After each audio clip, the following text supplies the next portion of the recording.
Hey, what's going on everybody? Ragnarok here and welcome to the new place. Obviously it looks like a mess behind here and I've been unfortunately moving stuff from my storage unit and my old apartment, which finally is all taken care of. So we are officially moved in, but everything's of course not in its place. But I do want to jump onto my videos. I know I haven't done one in a while because of the move, but now that we're here and I've got my internet, we're good to go. So I wanted to put this game out here because it follows up on my previous video. I'm working on a lot of resources, writing a big article about all chess openings on my website, so I will make an announcement when that is ready and you'll have more content. I know some of you are asking about some of the things I talk about, like the golden rules in chess. I'm going to write things like that and I'm going to do more videos. But because I talked about Evan's Gambit last time, I want to do another video about that opening because there's so many different lines. I feel like I can do like 15 videos on this, and it's cool because every time I play somebody, and this was a 3-day game, so that means I had 3 days per each move, which I play on chess.com. So I really had time to think out these variations and try to come up with the best possible solutions. So let's jump into this game. This is actually a rematch I had with somebody who's rated 1800. I'm about 1800 right now as well, which is pretty good. My highest rating I got to was 2000 at one point. I know some of you were asking about that too. My speed chess rating has gone really down the past like 2 weeks, maybe because I'm distracted, but I've lost like 100 points. I was 16 something, now I'm 15, whatever. Doesn't matter. You go up and down, you know, you learn from your mistakes. So let's go through what this game entails. It's a king's pawn e4 opening. e5 is the answer. Knight to f3, knight c6. Gotta get used to my annotation again, or my notation. Bishop c4, bishop c5, and then the Evans Gambit itself occurs when you do b4. Now remember, there are different variations. Black doesn't have to take the pawn back, or doesn't have to take that free pawn, but the idea is to get my control on the center. In this particular case, he does take with the bishop. Most people will take with the bishop. Sometimes they take with the knight, but that kind of leaves some vulnerability on e5. You know, if you take with the knight, for example, here, I could potentially take here. There's a lot of different variations we won't get into today about that. But in this example, he takes. Of course, I'm going to push with c3. He ends up going back to bishop c5. If you'll notice, the last video I did, the variation that people did, or the other player did, was to bishop on a5. So that is an option. You could go here. You could go back to e7. Those are the three main variations. In this particular case, he went bishop to back to c5. And one of the principles, which again I'll write about, is you don't want to move a piece multiple times in the opening. And he has already moved his bishop 3 times. 1, 2, 3. Right? So that's the idea. I'm getting position. I'm getting a leg up on my development of my pieces, but I lost a pawn. So of course I have to make sure I capitalize on that. I attack the center with d4.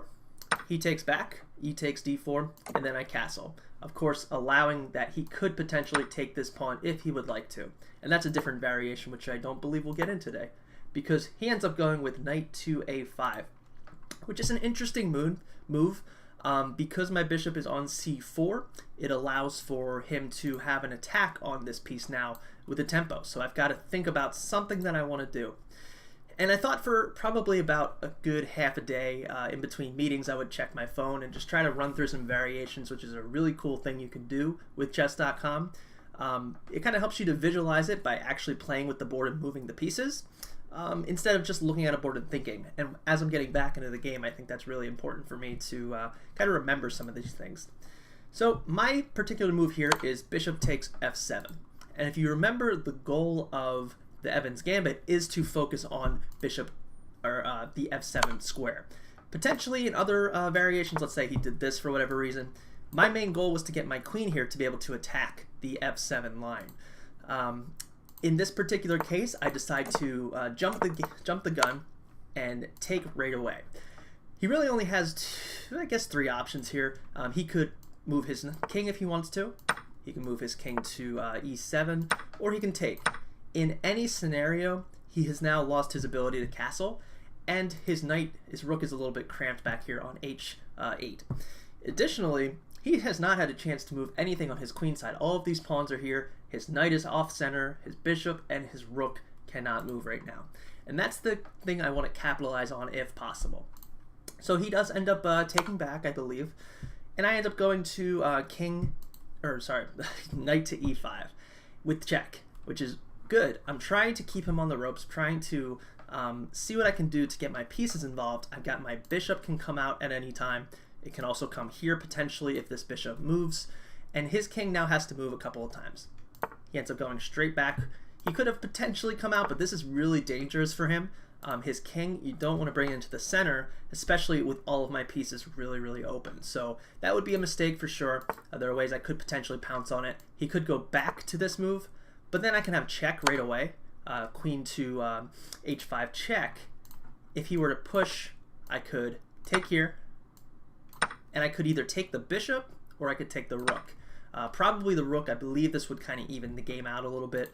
I know I gave up that bishop earlier, but getting a rook back for a bishop and a knight and exposing his king and now pinning this knight because he can't move it, as you can see, because he would be in check. It's a really good position for me. So he doesn't want to go to that square. So instead, what he ends up going to is, let's see, there it is, king to f8. And I end up coming to queen to h5 anyway. Now, my goal with this move is to try to force his moves. And I thought for a full day after his next move, because I knew that he only had 3 options. He could potentially come here, he could potentially bring his queen here, or he could bring his queen up here. Now, why does he have to move his queen? Well, my threat right now is to go queen to f7 checkmate, because the knight is here to protect the queen. That's the main goal. He cannot protect that with knight to h6. That would be a mistake because my bishop can take, and now he still has this threat of queen f7 checkmate, and he still would have to prevent it in some way. And now I'm up a full piece. I can just bring it back if I'd like to. My knight is protected with my queen. So he doesn't want to do that. So that means he is forced to move his queen somewhere. If he were to push this pawn like we talked about before, same idea. Except now this is a little bit better for me because check, knight takes g6 check. He has to take back. If he moves, I mean, he's in check, so he probably would want to not do that because that's check again, and I now have an attack on this bishop as well. So he doesn't want to do that because, again, if he goes here and he moves somewhere, or let's just say he takes, it's better for me to take the bishop than it is to take the rook because I can take the bishop with check. He moves again, and then I take the knight. So I get 2 pieces for the cost of my bishop and my knight, and I'm up a little bit in development. I know that my knight and my bishop are still back on the first file, but his bishop is now at least 2 moves away from moving. He has to do this and then bring it out if he'd like. I'm just better off here. I've already castled. His king cannot castle. This will just be a really good position. So that is my goal by moving my queen to h5. So if we go back to the actual variation here, what did he do next? He did queen to e7, and that makes sense. He does want to protect this, and he also wanted to protect that bishop because at any time if he had brought the queen to, say, here, I could have still done this move, and then I could still have gotten the bishop. So he had to protect that bishop, which makes sense. So he goes to queen e7. And now here's where I thought for a full day.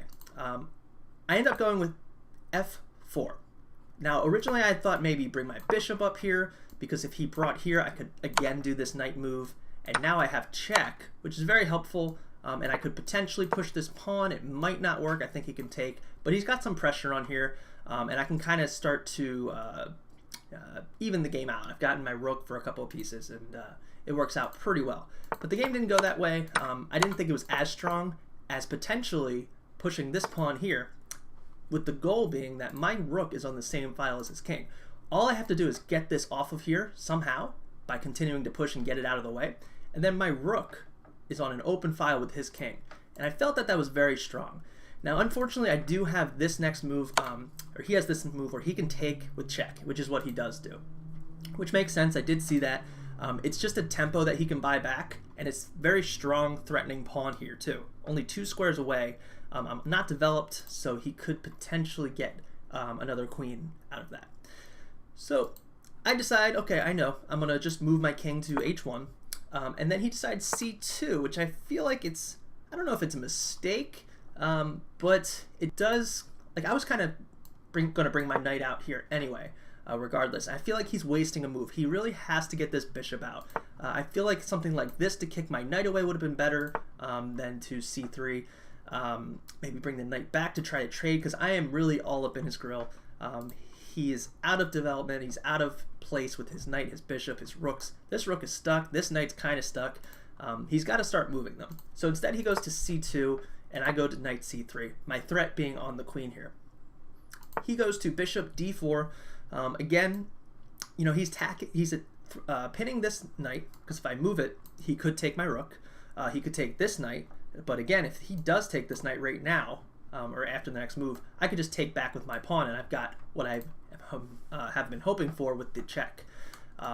So that's my goal in mind. So I end up coming with knight to d5, threatening his queen, because his queen still has to defend the f7 square. He still has not alleviated this threat, because he hasn't moved my queen or my knight, and I feel like that's what he should have done. But in this case, he decides to go to g6, because if I take the queen, he takes back, and I now have no attack, and my rook is still, it's dead. I can't actually move it. So that would be a mistake if I let him do that. So instead, I just come back to queen f3. It's okay. My goal is really to start pushing this pawn. Now that this pawn is forward, I can get it out of the way, which is my goal I try to proceed with. He does have to move his queen because it was under attack. And then I decide to go f5, and I think this is the winning move here, because now I'm threatening to get this off of here, and then his king really has almost no squares to go to. Once check is done, he's really stuck in this corner now. He can't go away. He can't get his rook, either rook out, and he can't get his bishop out. So I thought maybe he might push back here. I could, again, potentially push, and as you can see, I'm starting to get it out of the way. He might move. It's possibly winnable. I'm not sure off the top of my head because it didn't happen that way. I'd have to go further analysis. But he ends up going with knight take, or bishop takes knight, alleviating the threat of my queen's threat on f7 with the knight. But now, check. My pawn takes, I've achieved what I wanted to with the original f4 move. Although a little bit stuck at the beginning, it did end up working out that I got my pawn off that file.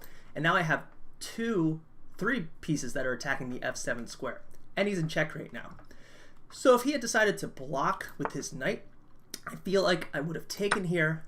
He would have to take back with bishop, because if he takes with queen, I have queen a3 check. Now my rook is going to take his queen. So I would definitely win that scenario.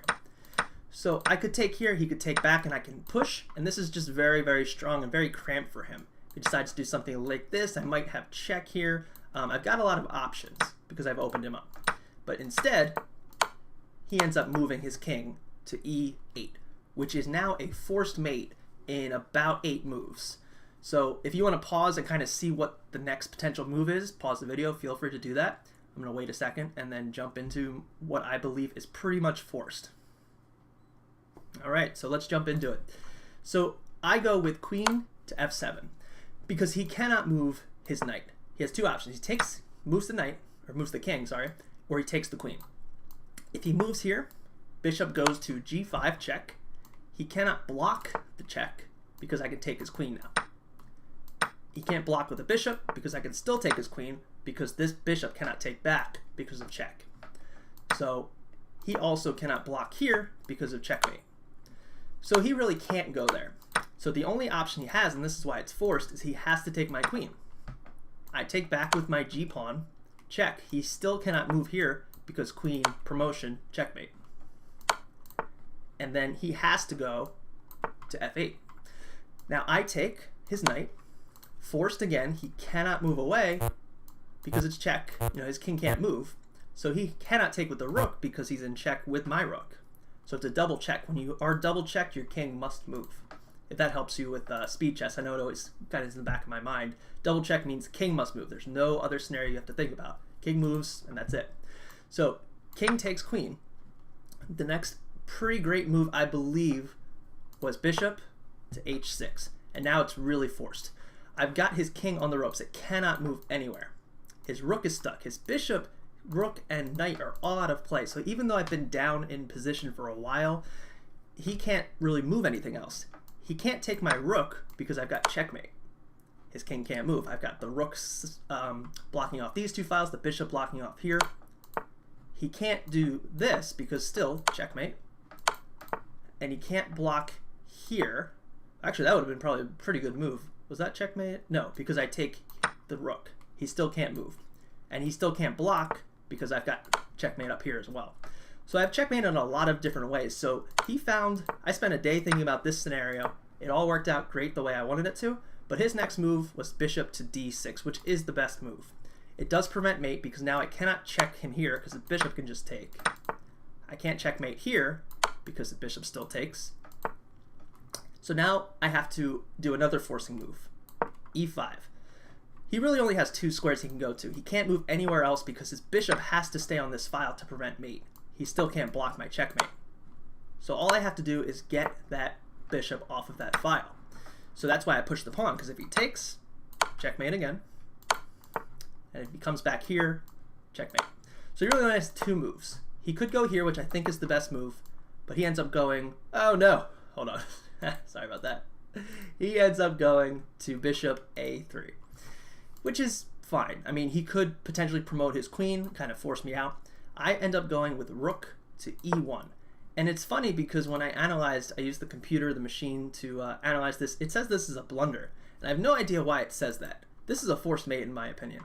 If he promotes his queen, right, I can just take his queen. If he takes back, it's checkmate because I've gotten the bishop off that file. If he doesn't take, he does something else, I can just bring my rook up, threatening checkmate over here. So I don't see this as a mistake. I'm not sure why the machine says it is, but in any case, I go rook to e1 because there's really no other move he can do. This is probably the best move, which is what he does end up doing. But are there any other scenarios he can go to? I don't believe so. If he moves his bishop somewhere again, I mean moving it twice, I just come rook to e4, threatening checkmate again. And if he goes to push this pawn, I have checkmate. So he can never push that pawn. If he does anything else, it's checkmate. And he's just really, really forced. Checkmate. So again, he goes here. The best move he does is knight to c6, which is the best move. And I still end up, I think he actually resigned at this point, but I go to rook e3. Oh no, he did 2 more moves. Rook e3, knight takes e5, bishop takes a3. He cannot prevent checkmate. The best he can do is go here. Because if you remember, he still can't push this because of checkmate. The best he can do is bring his knight over here, whereas I bring my rook to g3. Knight can't move, pawn can't move, king can't move, rook can't move. And I'm threatening my next move, checkmate. No matter what he does not matter. We have checkmate on the next move. So that is a really, really cool variation I did. I will show the game that he beat me. I just thought that this was fresh. I just finished this game this morning, and I wanted to create a video for you guys. So hopefully you enjoyed this. I'm working on a lot of chess content. Hopefully you guys enjoy everything that's coming your way. If you're not fans of chess or you want to learn chess, I've got a whole bunch of awesome stuff coming. So be on the lookout for that. You will see my my new room kind of moving around in the next videos as well as I start to get everything going. But thank you so much for watching, guys. I'll see you in the next chess.